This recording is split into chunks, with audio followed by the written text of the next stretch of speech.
Could the United States Army be destined for a war against Russia?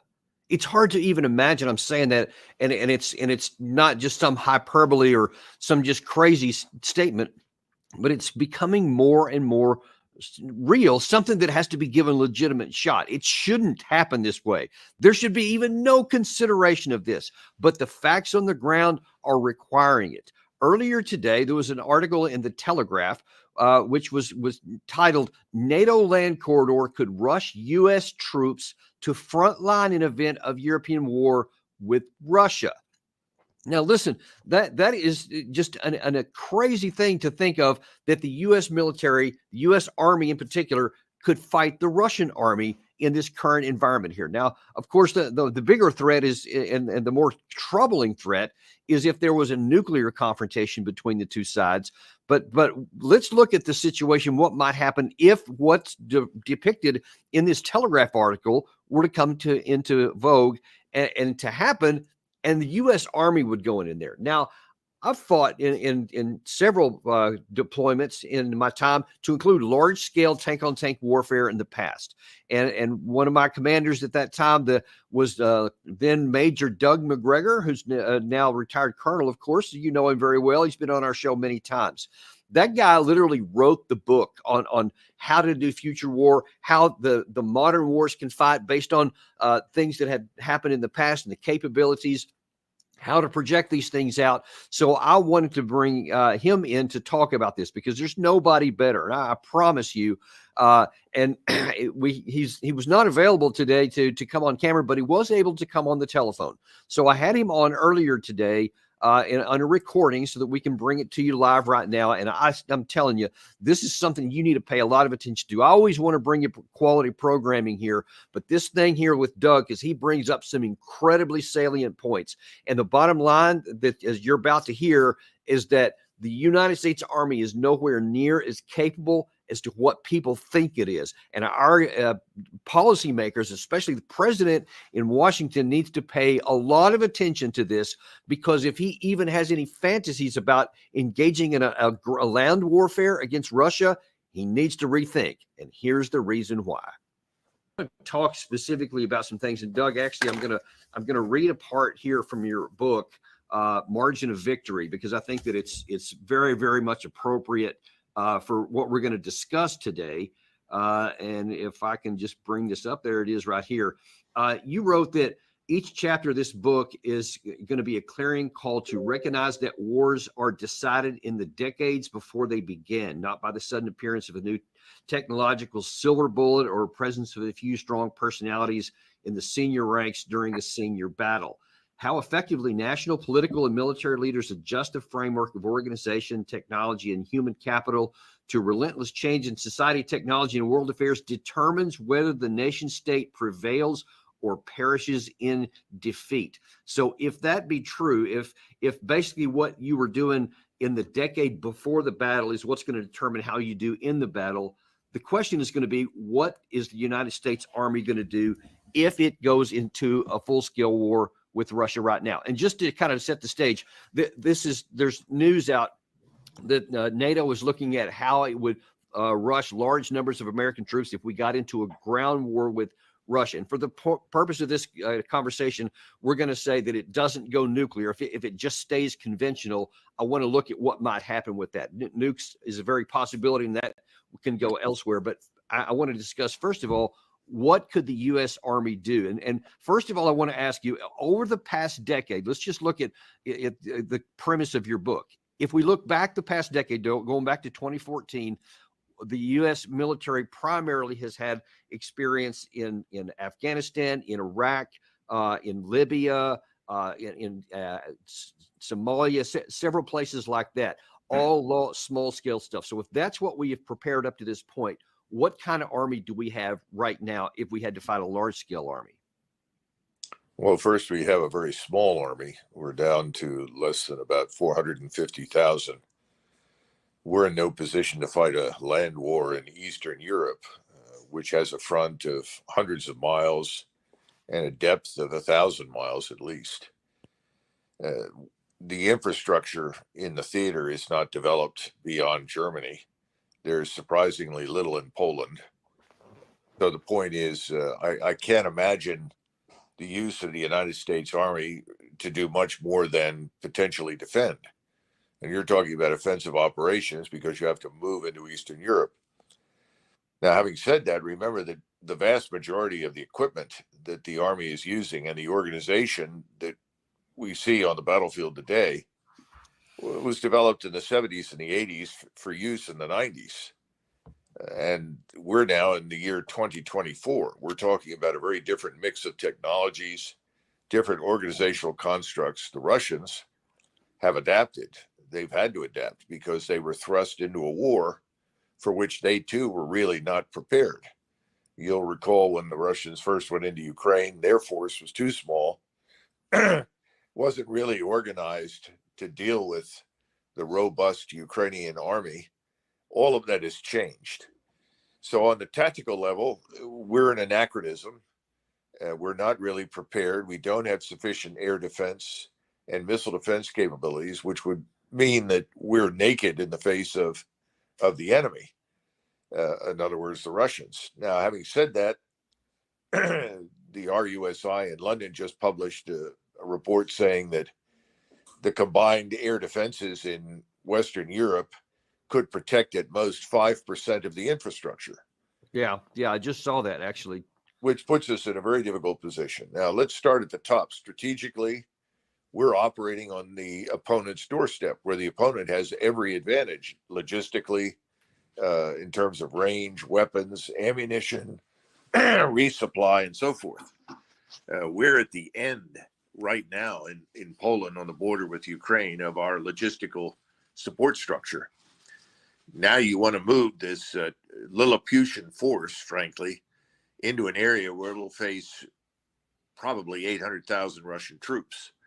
You have the same thing with the Europeans. The worst part is that our force has very little unity of command, which means no unity of effort.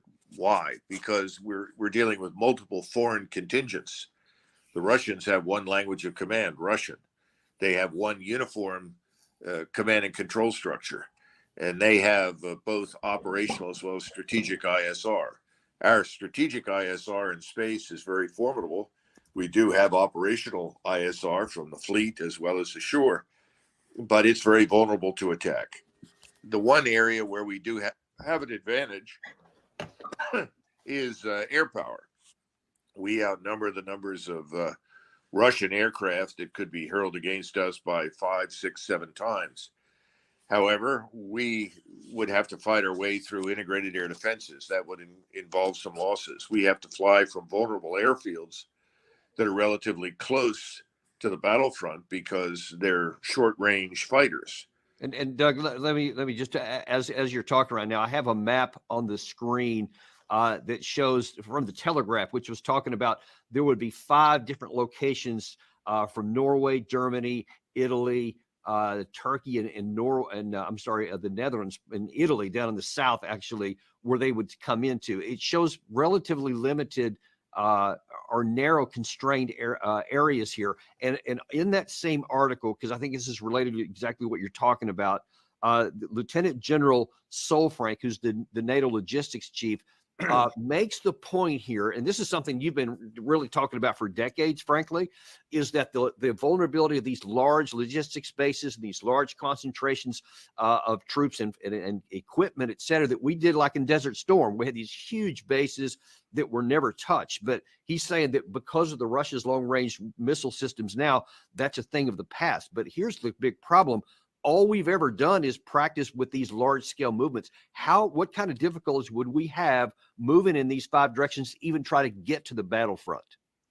Well, you look at the distances that are on the map. You're talking about hundreds of kilometers. In other words, 150, 200, 300 miles.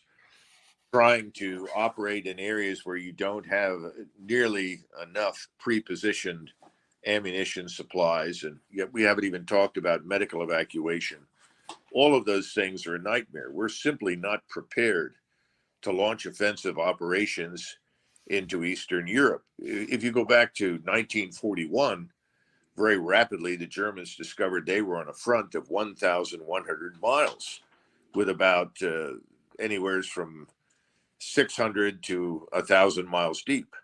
We're not prepared for that. We don't have the numbers. We don't have the logistical infrastructure. And as you point out, the air power has to be positioned forward. If it's forward, it's going to be vulnerable. We haven't even discussed something else which has to be mentioned. And if we've listened to the Russians over the last several weeks, repeatedly, they've said, look, if you attack us on our soil, if you launch strikes against us, we reserve the right to return the favor with tactical nuclear weapons. Now, very specifically, we're very reliant on F-15s. The F-15 is a brilliant aircraft, fighter, bomber, and the Russians know that it is capable of carrying and launching nuclear weapons. It's the same thing with B-52s. If the Russians see large numbers of F-15s headed in their direction, and we would use large numbers of aircraft because we're not going to allow our forces to go forward into Ukraine without air cover, then the Russians would feel probably compelled to immediately attack all of those airfields and airports with tactical nuclear weapons. Why bother with conventional weapons?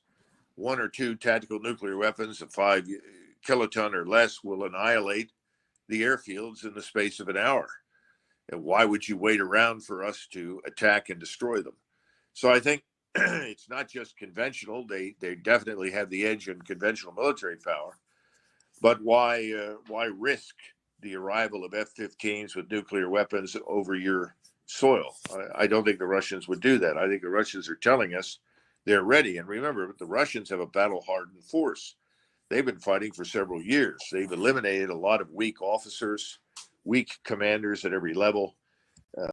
We have no such experience. If you go, as you mentioned earlier, Dan, if you go back over the last 30 years, when have we relieved anyone in the field for failure to perform? Well, if you're performing against opponents that have no armies, no air forces, no naval forces, the general officer is really never tested.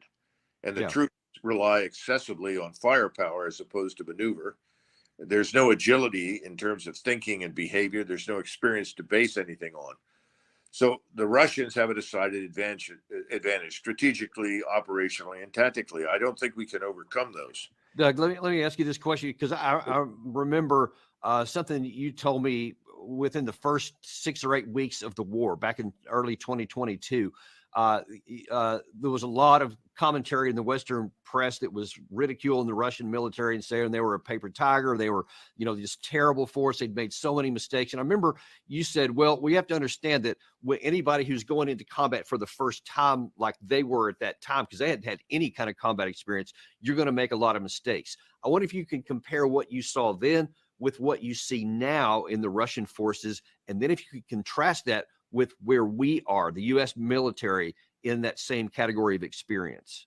Well, the first thing we have to recognize is the massive expansion of logistical infrastructure in Russia, Eastern Ukraine, and Belarus. That means expansion in terms of railheads, railroads, highways, roads that are now paved that were previously unpaved, and also the concentration of transport aircraft, helicopter or rotor driven, that can pick up and move loads of equipment and people from place to place. The Russians have become very good at it, and they've invested very heavily in it. To this must be added the manufacturing base, the ability to produce large quantities of ammunition, missiles, and so forth. Now, I don't know what the current state of the Russian missile arsenal is, and they have fired large numbers of missiles. But as you recall, the argument was made repeatedly over the last 3 years, well, the Russians are running out. The Russians can't keep up, and so forth. The Russians never ran out of anything, and they have more than kept up with the requirements in the field. Where do we stand when you look at those same things? Well, the manufacturing base in Europe is very weak. We've discovered that our war stocks are largely exhausted, having shipped so much to Ukraine. We cannot keep up. We don't have the factories to produce the munitions and produce the equipment. We don't have the repair facilities. As far as moving equipment is concerned, we're dependent on a very small number of rail heads that run out of Germany and a small number of ports. And I don't see any of that improving very rapidly. In fact, those ports, like the airfields, could well come under attack and be destroyed quite quickly. So at the end of the discussion, for reasons of logistics alone, I think we're doomed. Now, then you move on to the forces itself. What kind of cohesion do we have in these various combat units?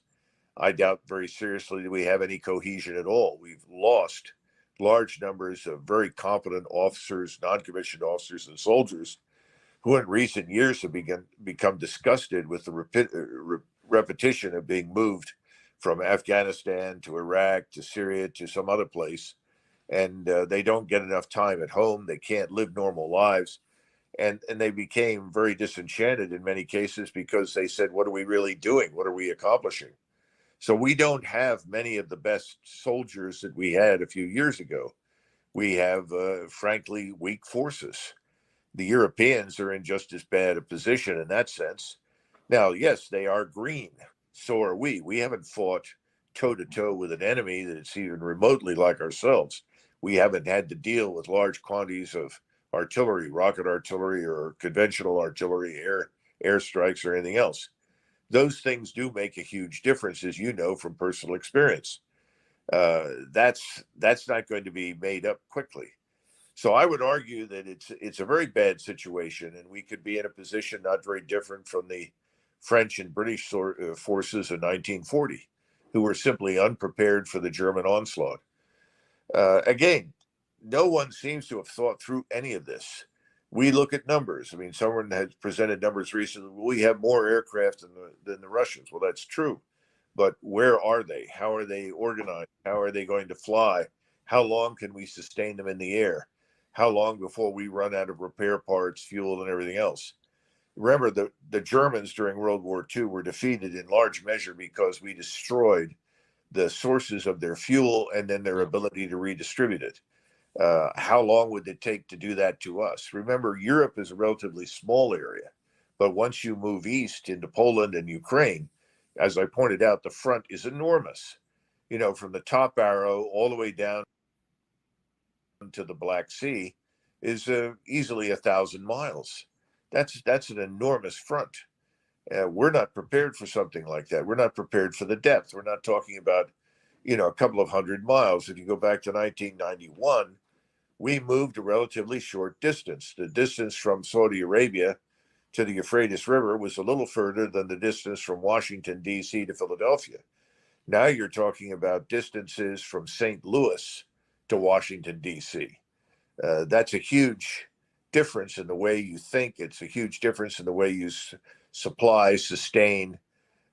None of this, in my judgment, has been carefully considered. I think there's an assumption that we will hit the Russians and the Russians will be so impressed and so shocked that they'll all run away or something. I have no idea what's on people's minds, but it's not going to work. We're not prepared for this. We were much better prepared, incidentally, in 1963. And remember that in 1963, the Russians had made an enormous mistake strategically. They had positioned forces in Cuba right on our doorstep. Yeah. They had no chance whatsoever of success against us there. We held all of the advantages that we are now imputing to the Russians in the Western Hemisphere in the United States: aircraft, ships, troops, everything. And the other thing is, we have a lot of people right now, I think, particularly in the Air Force and the Navy, who are chomping at the bit to get into this business. They haven't buried any of their friends the way you and I have, and the way many others have over the last 30 years. And I think they have a sort of unrealistic picture of what they're going to be up against. Again, no one is prepared for this. And Now, I let think me we ask you something, stop. Doug. It's conventional wisdom, and I've talked to a lot of people who, even some here in Washington D.C., who are sober-minded and are balanced. They're not just blind, but there is this underlying assumption that, okay, well, the Ukraine side, I mean, they weren't well trained. They're doing the best that they can, but it's nothing like the high level of training that the NATO side has, and especially the United States. And if Russia went up against our soldiers, it would be a whole different ballgame on the ground. What do you say to those arguments? Well, much depends on the training we're discussing. our forces are probably trained to some extent to deal with the OPFOR at NTC, but the OPFOR at NTC bears no resemblance to the Russian armed forces today. And again, we overrate our experience over the last 30 years. You're talking about margin of victory. In the first chapter, we talk about the British Expeditionary Force that was sent to France. And that was a very good but small British army. And it was no match for the Germans, even though the British Expeditionary Force was filled with officers and soldiers with lots of experience in Africa and India and other areas of the British Empire. But they were not prepared for what the German army offered. And they were largely destroyed within the space of about 3 or 4 weeks, destroyed to the point where they had to bring hundreds of thousands of civilians now in uniform from Great Britain just to man the lines. And at the end of the day, they could only man 20 miles of a 450-mile front. The rest of it had to be manned by the French, who had already sustained 600,000 or 700,000 casualties by that point. My argument is this: we are not prepared. We do not have the experience. We don't have time, as you pointed out at the beginning. The Russians now have much of what they lacked. Are they perfect? Are they 10 feet tall? No, but I would give them a good solid 8 feet at this point compared with ourselves. And we are certainly not 6 feet tall at this point. So then let me ask you this on in terms of the psychological issue. I think that's one of the things that's not considered really very much at all in terms of fighting toughness. So we have, I mean, we just got to be honest, the level of training and the type of training that U.S. Armed Forces do today is not even as tough as it was back in the day when you and I were on active duty. But you see that the Russians, they have been very, very battle hardened, psychologically hardened or whatever. How would you see those factors playing, despite whatever it looks like on paper? What's it going to look like on the ground when they fight?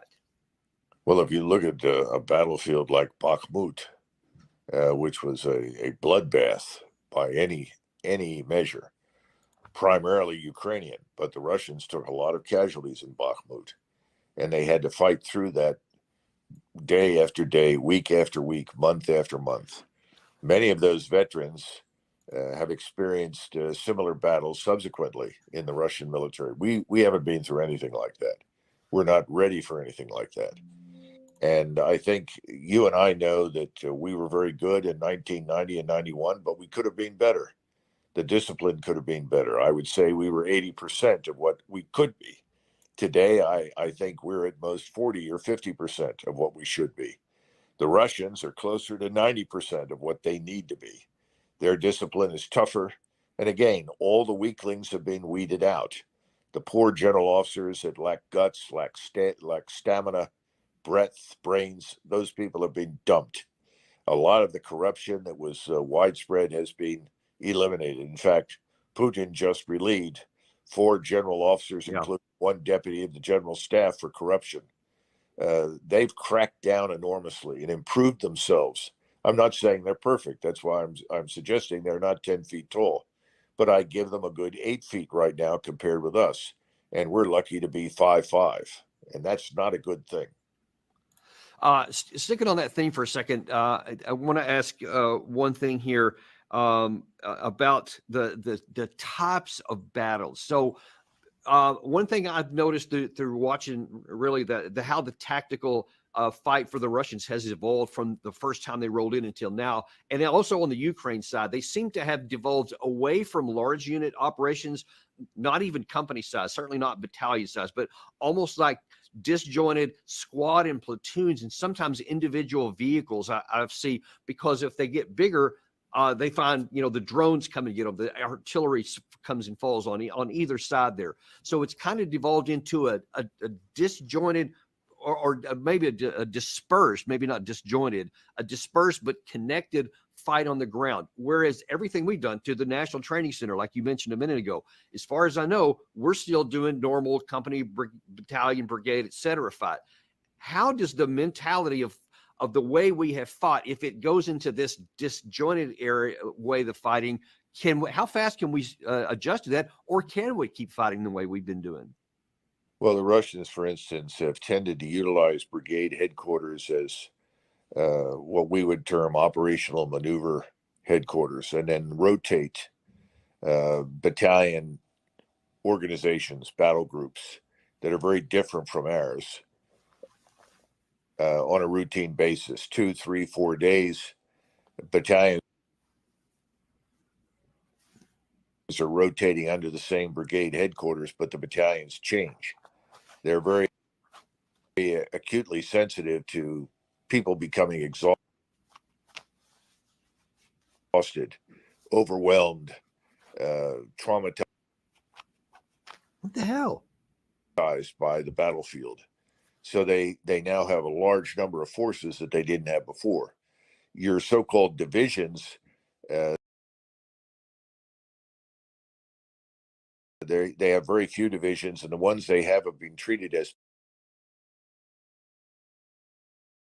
pools of assets from which they pull things out and send forward. And these brigade organizations, there are multiple numbers of them, and as you point out rightly, they are widely distributed. They can concentrate their fires very, very rapidly. And the Russians, of course, who've always had a preponderance of indirect fire and strike formations going back centuries, but certainly to the Second World War, they're prepared to concentrate great quantities of fire very, very quickly at any number of different locations. And then they can vector units into those areas as necessary to exploit the fire. We're not trained to do that at all. And we are not protected by the massive integrated air defenses that the Russians utilize. The Russians will not advance beyond the limits of their integrated air defenses. They've learned that if you do that, your ground force is at risk of attack from all of these unmanned systems, drones, rocket artillery, artillery strikes. So they've been very deliberate, very cautious, very careful how they do business. We have no experience with this. We don't know how to handle those things, and we don't have enough uh, tactical air defense to ensure that our armored forces survive. And we are not widely distributed. You and I served in the armored cavalry, and you remember the fights that I had trying to get us into very large zones of attack, 20 kilometers across, just for an 1,100 man cavalry squadron, armored battle group, 42 tanks, 42 Bradleys, 8 guns.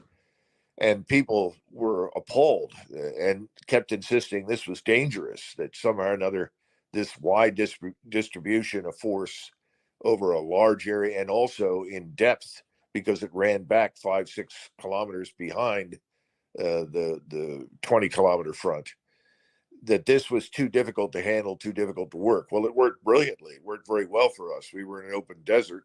Right. I actually have our battle graphics up on the screen as you're talking, by the way, so people can actually see it. The point is that there was resistance to it 30 years ago. There is still resistance now.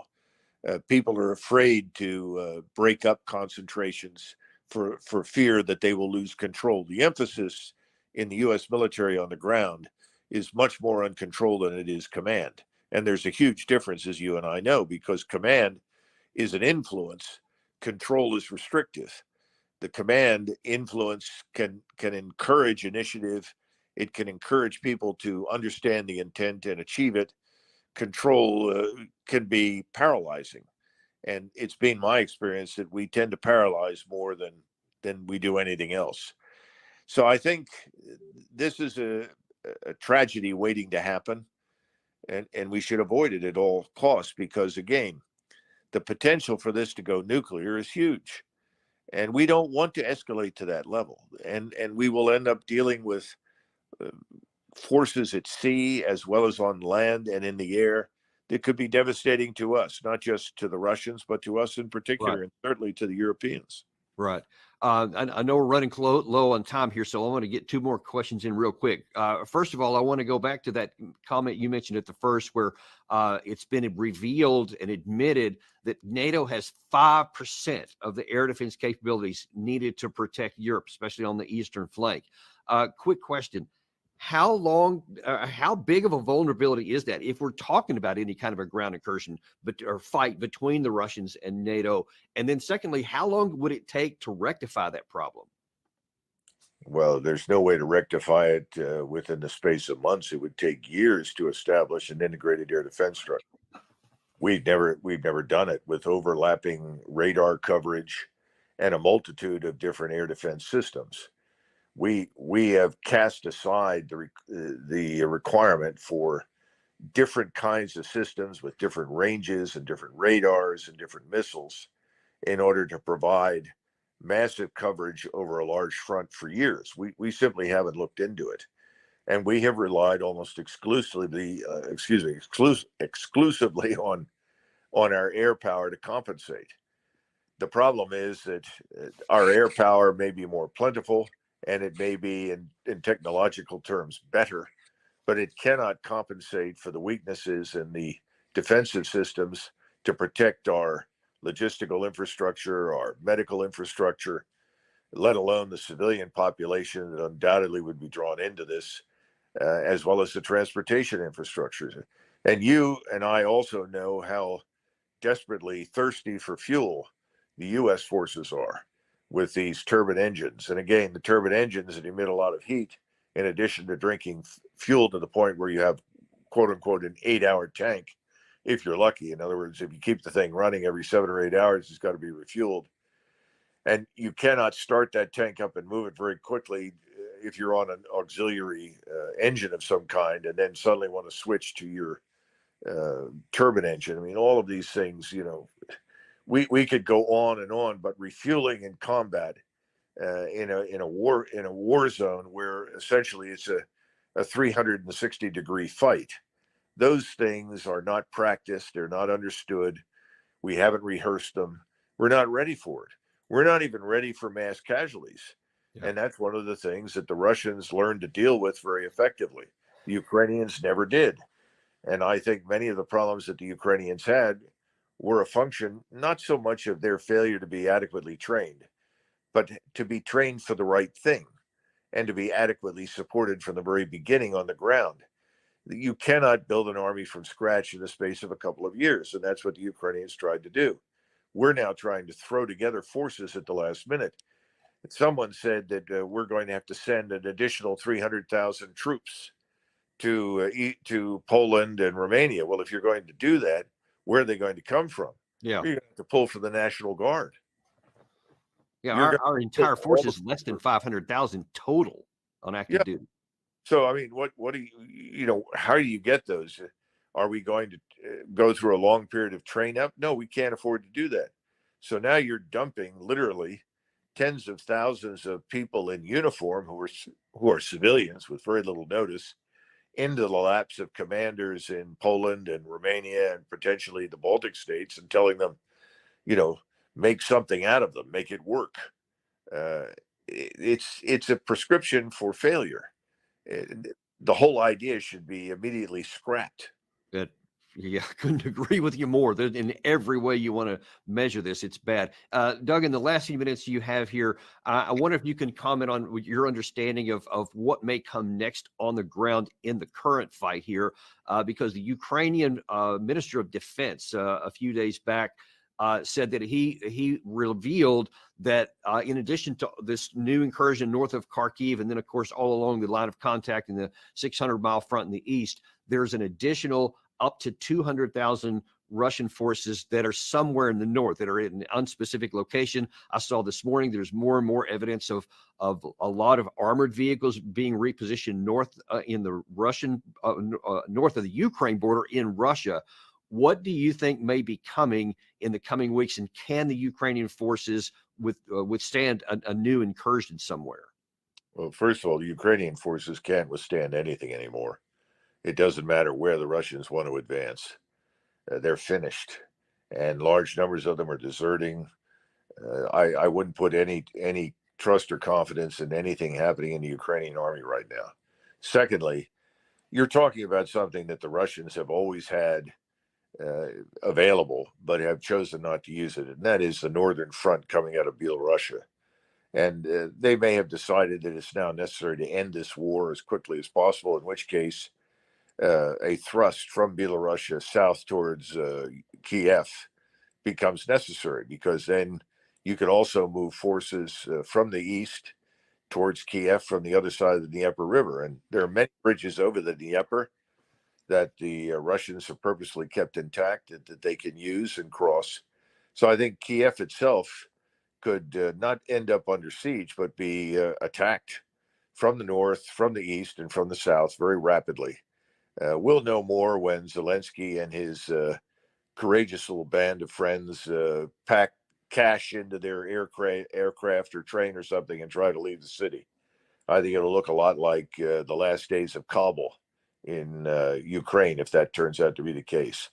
And again, of course, the Russians have an incentive now, given all the threats that we're making, Right. to rapidly move and try to end this thing.